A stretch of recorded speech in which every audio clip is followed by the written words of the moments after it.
मोहक, जो कनाडा में रहता है, अपनी बचपन की दोस्त मीनू से बहुत प्यार करता है। उसके माता पिता भारत में रहते हैं तो वह भी भारत आया हुआ है। अब वह अपनी माँ देवकी और पापा रमेश के सामने अपनी शादी का प्रस्ताव रखता है। माँ, मुझे मीनू से शादी करनी है।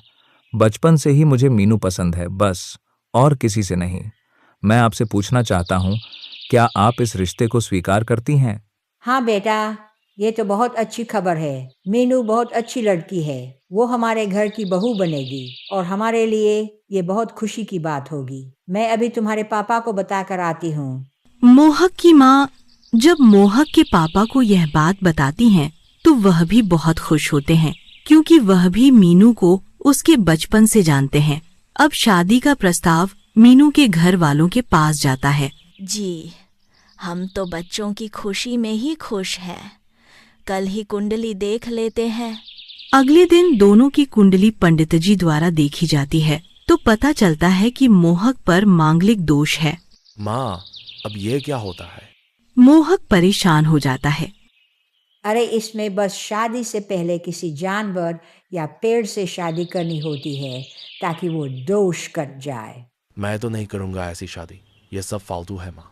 लेकिन मोहक की बात कोई नहीं सुनता और देवकी पंडित से पूछती हैं, इसका क्या उपाय है पंडित जी?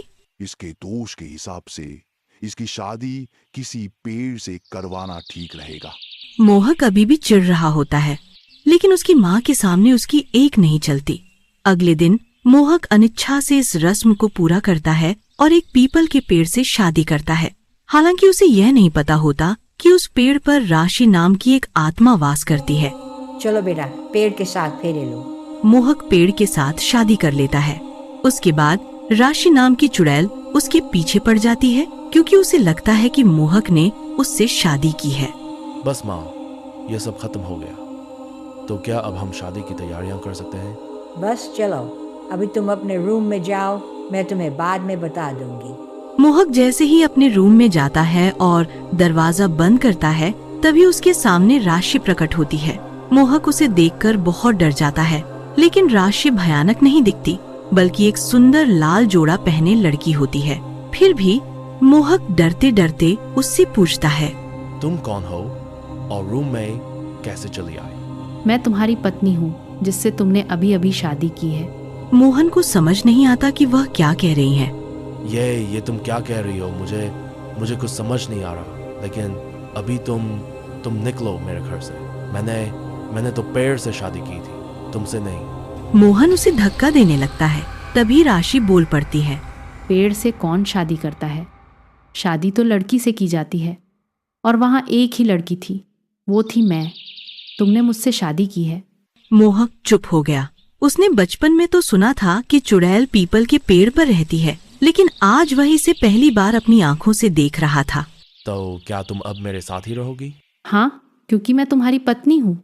तुम समझ क्यों नहीं रही हो? मैं मीनू से प्यार करता हूँ, तुमसे नहीं। राशि ने कहा, कहाँ है मेरी सौतन? इतना कहते कहते ही वह दरवाजे से पार हो जाती है। मोहक भी घबराकर उसके पीछे चला जाता है। रुको, तुम ऐसा कुछ नहीं करोगी जिससे मीनू को कुछ भी हो। लेकिन राशि नहीं रुकती। उड़ते उड़ते उसे एक बगीचे में एक सुंदर सी लड़की घूमती हुई नजर आती है। क्या यही मीनू है? राशि मोहन की बातों पर विश्वास नहीं करती और जोर से चिल्लाती है, मीनू। मीनू अपना नाम सुनकर पीछे मुड़ती है और तभी राशि उसके पास आकर खड़ी हो जाती है। तो तू है मेरी सौतन, क्यों मेरे पति के पीछे पड़ी हुई है? मीनू पहले तो बहुत डर जाती है, फिर बाद में बोलती है, अरे कौन हो आप, और मैं आपकी सौतन कैसे? अब ज़्यादा भोली बनने की कोशिश मत कर। फिर वो उसके गोल गोल चक्कर लगाने लग जाती है और बोलती है, ऐसा क्या है इसमें जिसकी वजह से तूने मुझे धोखा दिया? मैंने आपको कोई भी धोखा नहीं दिया है। मोहन, ये सब क्या चल रहा है? कौन है ये औरत? फिर अचानक से सब चुप हो जाते हैं। तभी मीनू परेशान होकर बोलती है, मुझे नहीं पता था कि ये सब 2025 में भी हो सकता है। कौन सा साल बताया तूने? तो क्या आपको नहीं पता था कि ये 2025 है? नहीं, मैंने सोचा कि अभी 1919 है। मुझे मरे हुए इतने साल हो गए, पता ही नहीं चला।